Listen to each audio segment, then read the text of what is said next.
in as soon as he gets seated. Well, as soon as somebody gets there, we're getting some dessert. Are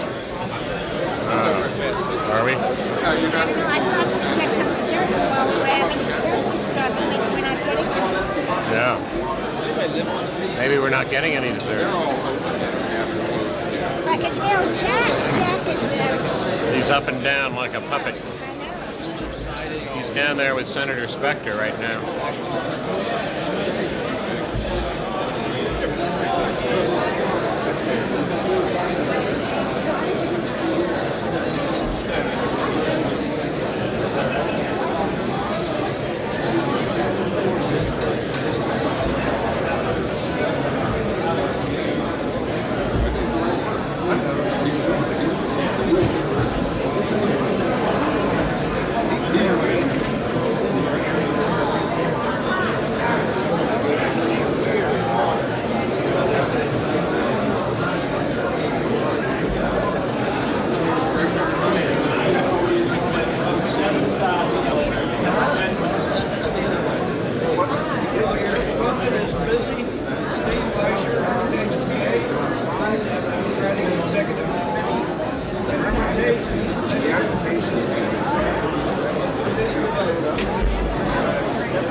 So is his wife. So is his wife.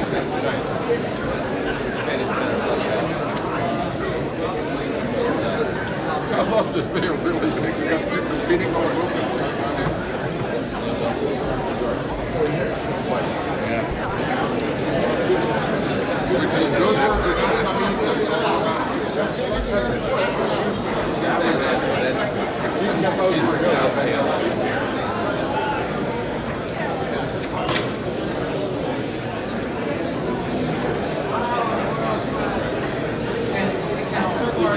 Have you lost control?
Ladies and gentlemen, we're about ready to begin.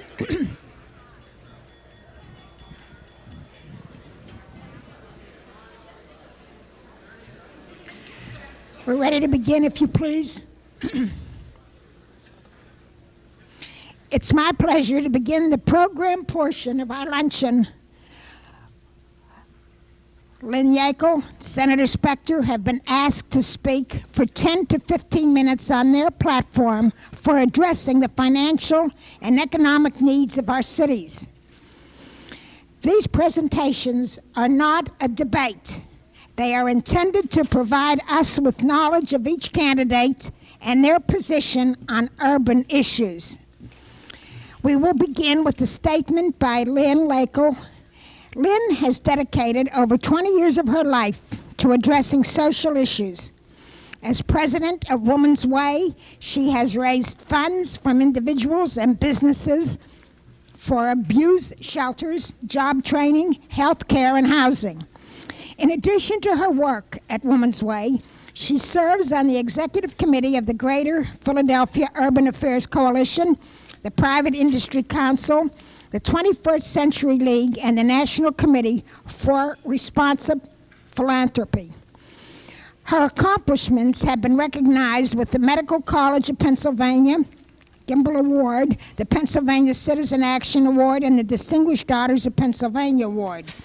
She resides in Delaware County with her husband Paul, who is a senior vice president for Kidder, Peabody and Company, and their 2 children. Eleanor Roosevelt once said that a woman is like a tea bag. She works best when she's in hot water. And so I'm presenting a woman, and it's my pleasure to introduce the Democratic candidate for the United States Senate, Lynn Yeakel.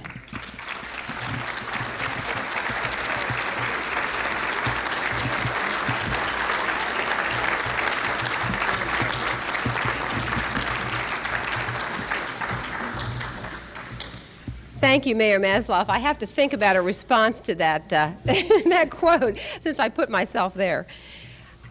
Distinguished leaders of Pennsylvania cities and distinguished guests, I come to Harrisburg today with admiration and support for your agenda. It is a perpetually unfinished agenda because the needs of our cities never sit still, never take a day off, never go away, before, during, or after political speeches have been delivered. I come with an invitation. Join me in revitalizing the partnership between the needs of your cities and the resources of the federal government. The bridge between the people and our government in Washington is in disrepair. The gap between what the federal government is doing and what it ought to be doing is too large. Yesterday was my birthday. To remove any temporary suspense, I'm 51. If I were not a candidate for the United States Senate, I probably wouldn't tell you that. But as I've been telling audiences all over Pennsylvania, if you want to have your family tree traced, the fastest way to do it is to run for public office. Yesterday was also another birthday. It was the birthday of our federal government in America. It was on July the 9th in 1778 that the Articles of Confederation went into effect. As a governmental agreement, it didn't work very well. It was a concept based on a loose confederation of states with very little glue to hold them together. That system kept us going for 10 years until the Constitutional Convention produced a stronger and more practical framework for federal government, the U.S. Constitution. The key to the creation of that governmental structure was the conduct of the people who prepared it. Discussions were lively but peaceful. Consensus was reached openly and honestly. That's what I applaud about your League of Cities. You put your problems right on the table for all of us to see.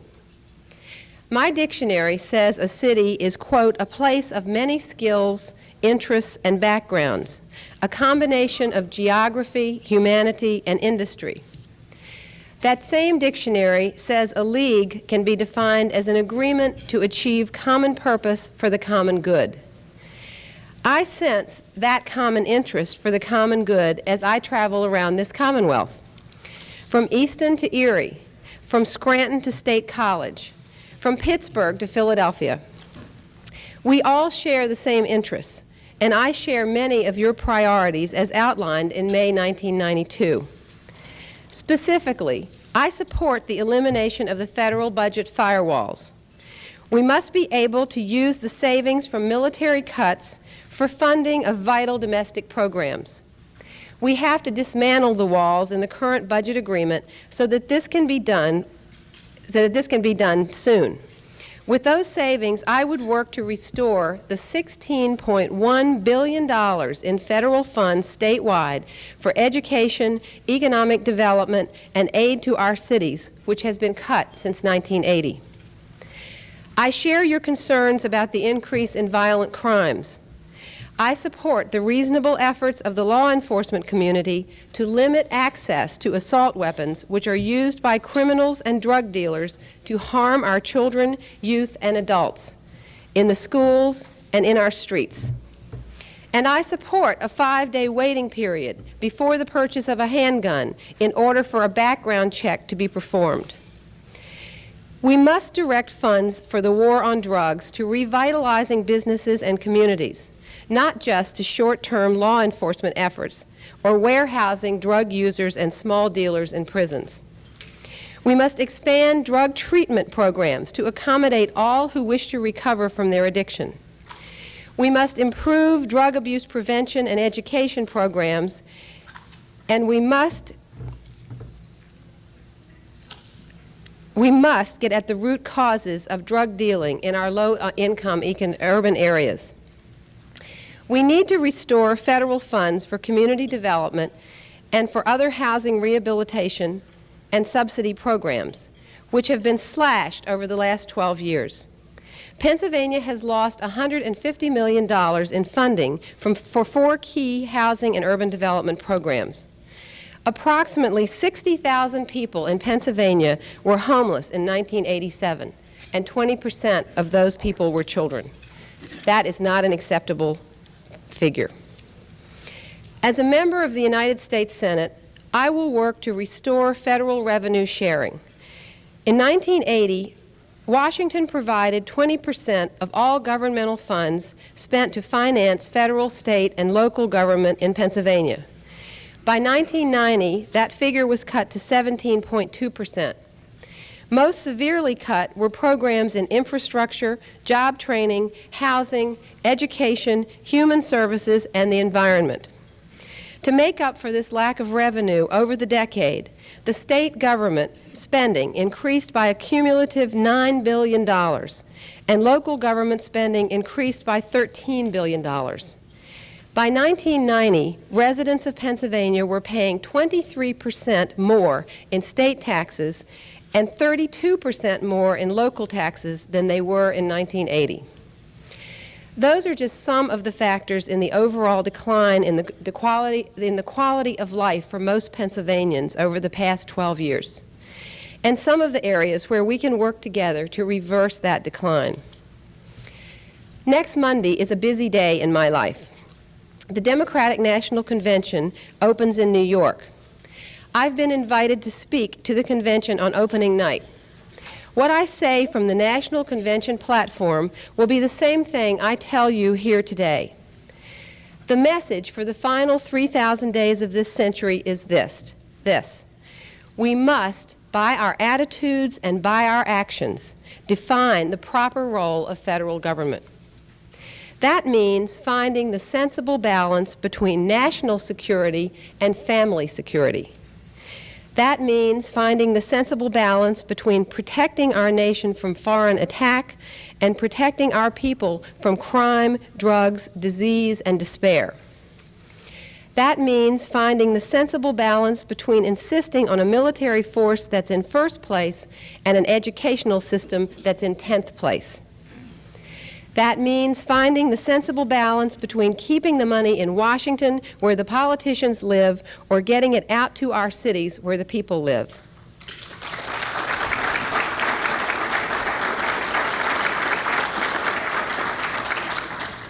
We simply must shorten the distance between Washington and the real world, between where the resources are and where the reality is.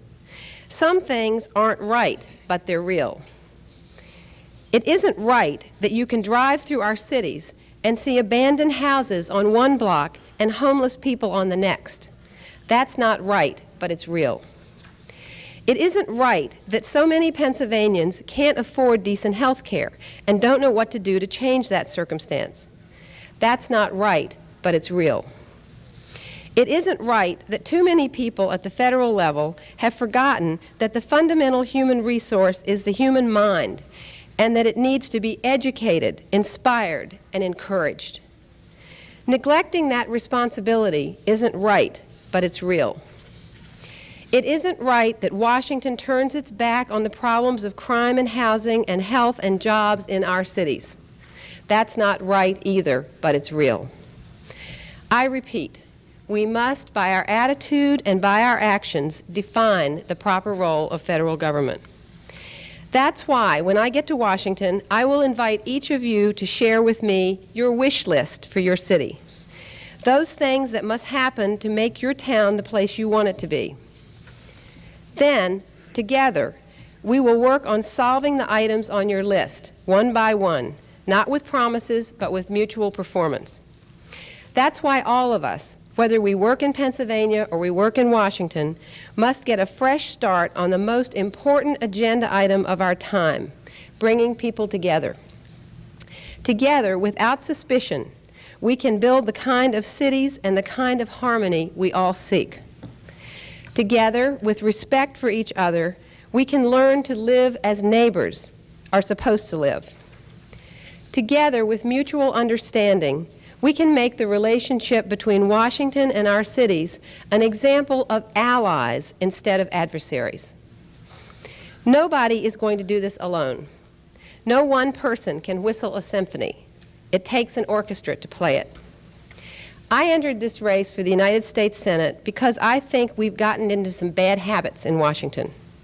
We have, for whatever reason, forgotten what's important. I did not come to this luncheon today to place blame, to point fingers, to whine about the past. I'm here to pledge to you a refreshing new alliance between what you need to get done and what I have spent my life doing, putting together coalitions that produce results. Too many people in too many places feel they have lost their voices, that the power of speech has been taken from them. That must change. You know and I know that the poorest person in the world is not the one without a dime. It's the one without a dream. The time has come to start restoring those dreams. It will not be easy. A gem cannot be polished without friction. Progress cannot be made without challenge. But if we do it right, if we lower the shouting and raise the performance level in Washington, if we unselfishly put together a partnership that works, then this conference will have something special to celebrate. We can all learn from the Canadian geese that fly south for the winter. They fly in a V formation. It cuts down the wind resistance, and scientists say they can fly 70% farther and faster by cooperating in this manner. The geese learned this by themselves. They didn't require any congressional hearings, study groups, or task forces. I submit that in our cities and throughout our Commonwealth, we already know what needs to be done. We need to repair that bridge between our local needs and our national resources. I am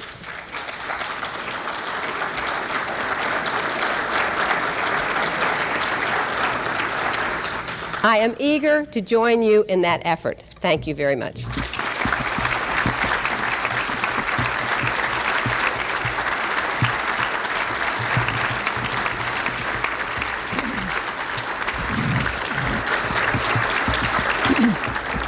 Thank you, Lynn. Please accept this pen as a small token of our appreciation. And I don't know why you mention age, because most women know the secret of staying young, and that is to exercise properly, eat properly, and lie about your age.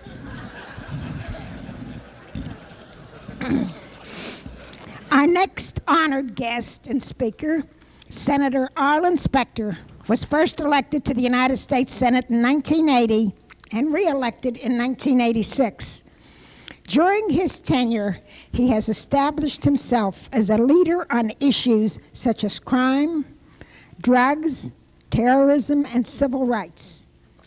During his tenure in office, he has authorized legislation to address these issues, including, among others, the Armed Career Criminal Act, the Missing Children's Assistance Act, and the Terrorist Prosecution Act. He has represented his constituents through service as a member of the Appropriations, the Judiciary, Veterans Affairs, Aging and Banking, Housing and Urban Affairs Committees, and the Defense, Foreign Operations, and Agriculture subcommittees. He lives in Philadelphia with his wife, Philadelphia Councilwoman Joan Specter, and has two sons, Shannon and Stephen. It's my great pleasure to introduce Senator Arlen Specter, Republican candidate for the United States Senator. Senator Specter.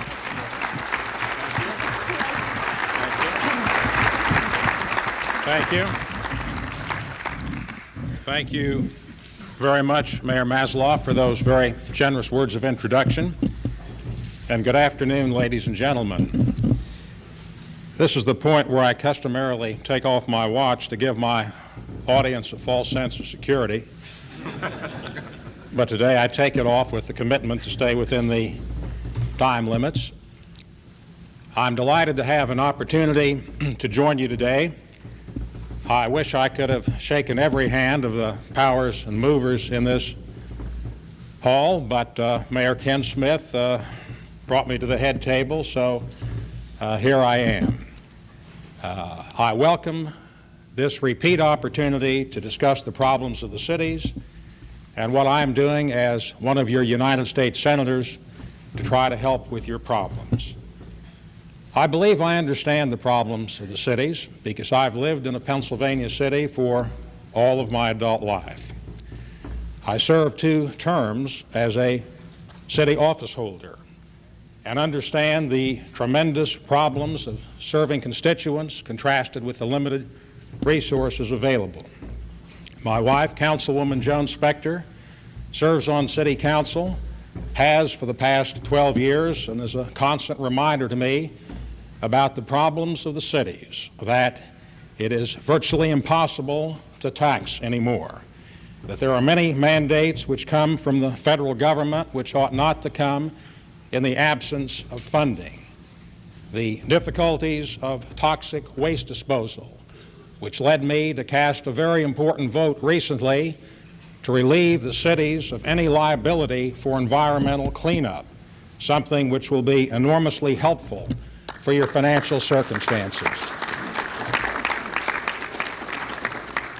The difficulties in housing, and recently I had the opportunity to be in Mayor Maslow's office and present her with a large housing check which had no city contribution, but future years do, except that I introduced an amendment in the key Housing and Urban Development Committee of the Senate which would relieve cities in distress from making a contribution for housing.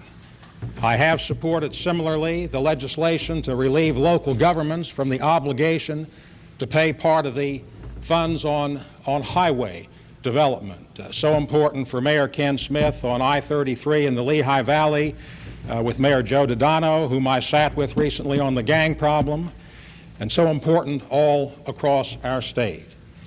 And it is this awareness of the problems of the cities which led on Tuesday of this week to the endorsement by the Philadelphia AFL-CIO, which is a rather unusual occurrence to cross the party line.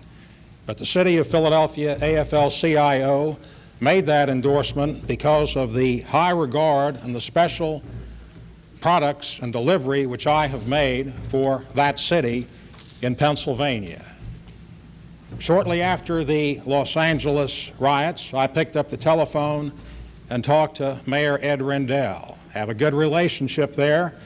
Goes back to 1967 when I gave law student, law graduate Ed Rendell his first job as an assistant district attorney, and discussed with Ed Rendell what the problems were, what we could do now, and arranged a meeting with mayors from across the country, including Mayor Althouse from York, and Mayor Flynn from Boston, and Mayor O'Connor from San Diego, and Mayor Maynard Jackson from Atlanta. And from that meeting, where I was the liaison between the big city mayors and the small city mayors, York, arranged to have the Republican senators sit down and listen to the key problems on the minds of Pennsylvania's mayors and America's mayors.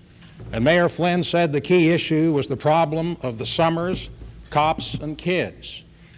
And I took the lead, along with others, Senator Hatch, Senator Kennedy, to craft legislation which brought $500 million on an emergency basis, in excess of $20 million to Pennsylvania.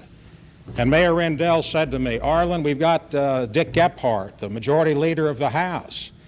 Can he be helpful to us? And I said, sure he can, Ed, but he doesn't sit on the key committee. And Mayor Rendell said to me, well, Arlen, who does? And I said, I do, Ed. It's the Appropriations Committee. Now, that is the committee where the final allocation in funding is made. And that was the committee which hammered out the agreement to bring these extra funds to America's cities for the summer of 1992 at a time of crisis. Right now, arriving on the Senate floor when we come back later this month is the legislation on enterprise zones, which has finally passed the House of Representatives, legislation that I have been sponsoring for many, many years. And here we will be giving an opportunity to big cities in America to have the kind of tax breaks which they need. The Appropriations Committee has been a key spot where I have been able to deliver on a variety of grants. Lynn Abraham, District Attorney of Philadelphia, came to me with a special problem on battered women. And I understood the problem very well, because when I held that job, I got federal grants for the Philadelphia District Attorney's Office. And 10 days ago, we made an award to the city of Philadelphia, coming significantly from the Appropriations Committee. The problems of health, tremendous problems in our society.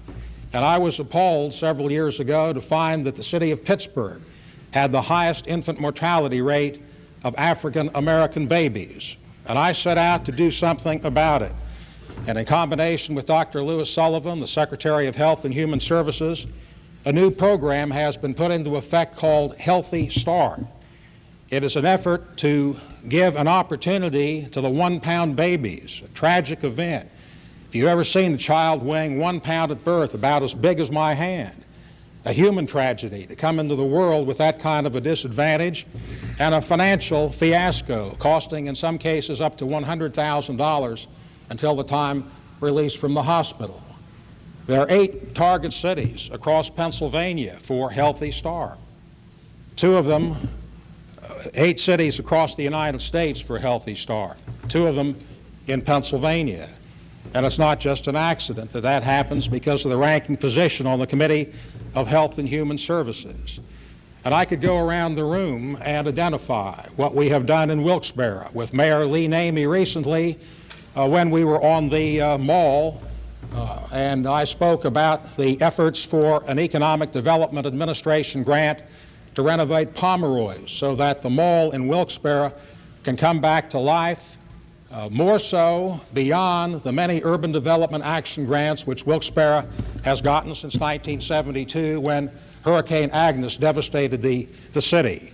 Or Erie, Pennsylvania, where one of the first things I undertook on the Appropriations Committee was Presque Isle, where the beach had been eroded.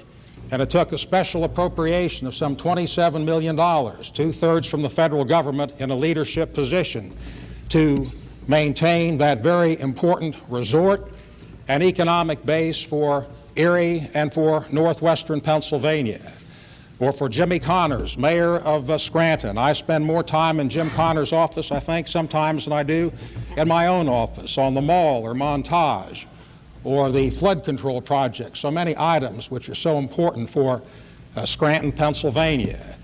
Or for Pittsburgh, where I was earlier today, speaking to the American Legion. I'm a little sorry for the late arrival, of course, sorriest of all for Joan because she missed her lunch, where we have brought $400 million in funding in combination with Senator Hines and the rest of the Pennsylvania delegation.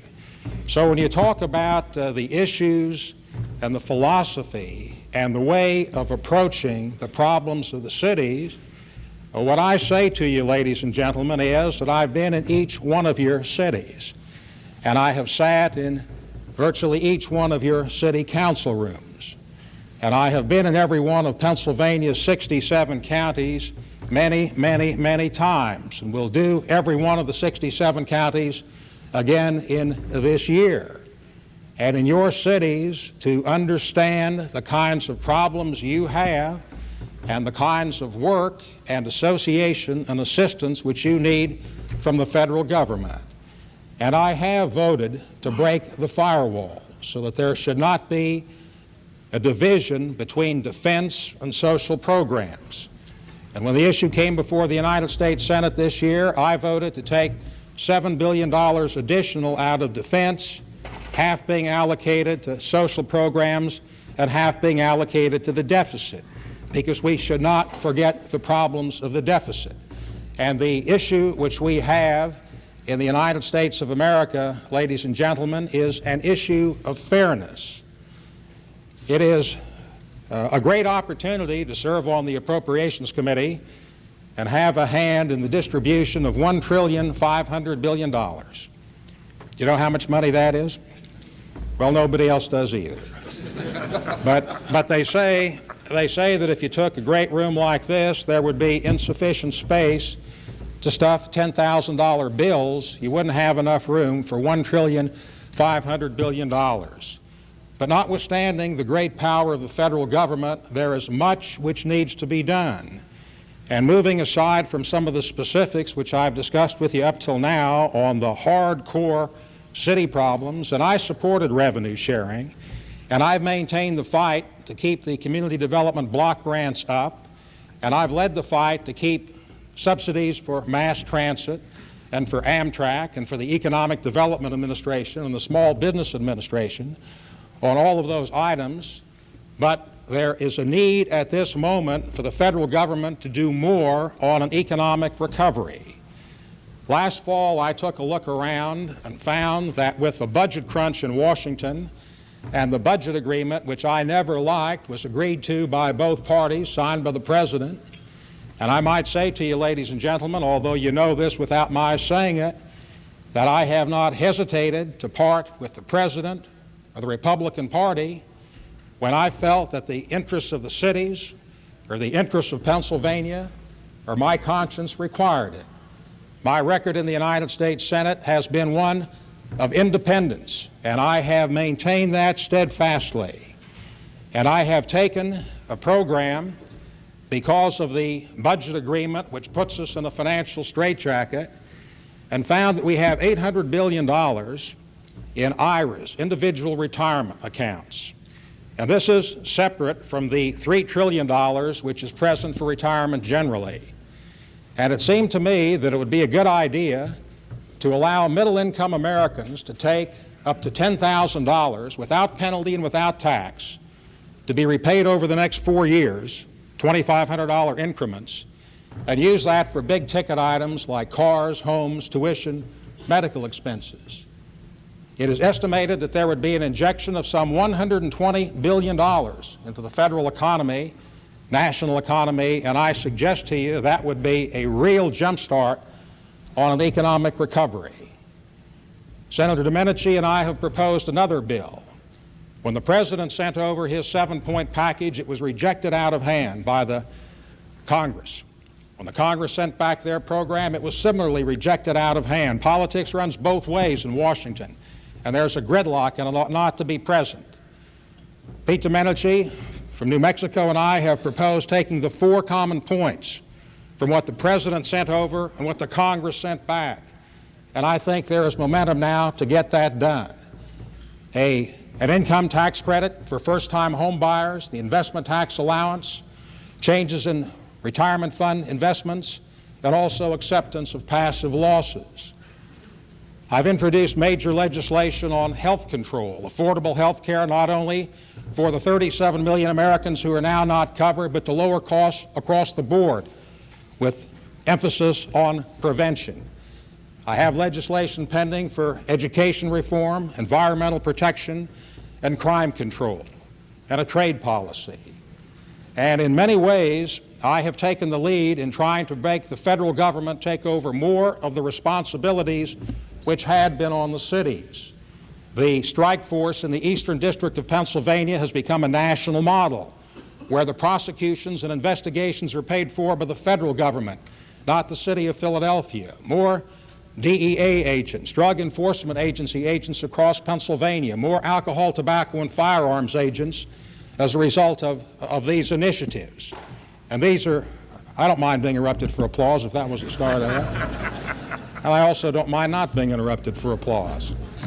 One final note, ladies and gentlemen, and that is on a broader picture, and that is that we live in a very unique time. In the course of the past decade, we have seen capitalism triumph over communism. It is a century-old battle, but we have won that battle. No more Marxism, no more Leninism, no more Stalinism. We've won the battle of democracy over totalitarianism, but we have a whole new set of problems. And I would suggest to you that it's going to take a deft hand and experience to have the right allocation to the Russians, not too much to deprive American cities of their fair share, but enough under the right circumstances to give a free market system a chance to flourish and democracy a chance to flourish. There are unique problems still festering in Cambodia and Angola and Afghanistan and Nicaragua and El Salvador. And here again, it's a matter of experience on some very, very difficult matters of foreign policy. And then there's the issue of seniority. Absent my seat in the United States Senate next year, Pennsylvania will rank 50th among the states in seniority. And when you talk about coalition building, I leave you with what I think to be the most important legislation passed in the United States Congress in a quarter of a century, and that is the Civil Rights Act of 1991. And I fought that bill every step of the way. I think it's the most important legislation since the Civil Rights Act of 1964. And if you're talking about quiet and peace in our cities and harmony in our society, you're really talking about fairness and you're talking about civil rights. And I had a vote to override the president's veto. In 1990, we came one vote short. And then Jack Danforth of Missouri and I took the fight and led the way to get that compromise through. And we got that bill passed. And it was enacted.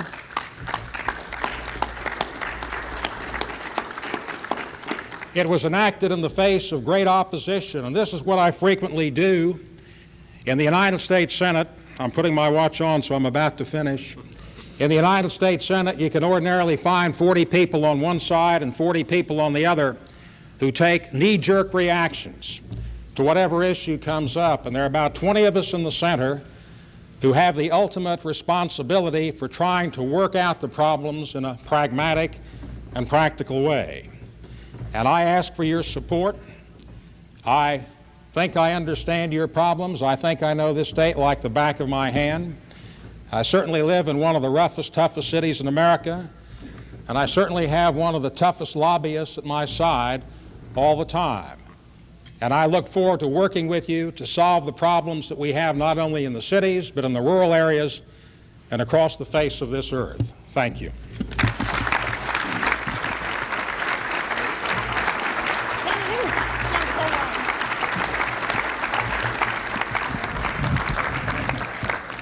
Senator, please accept this pen as a small token of our appreciation. Thank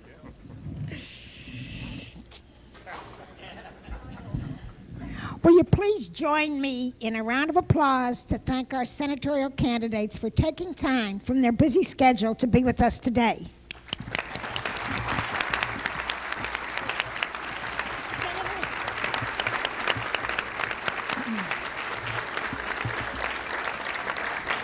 And now we have a little housekeeping to do. Jack, I understand you have some announcements.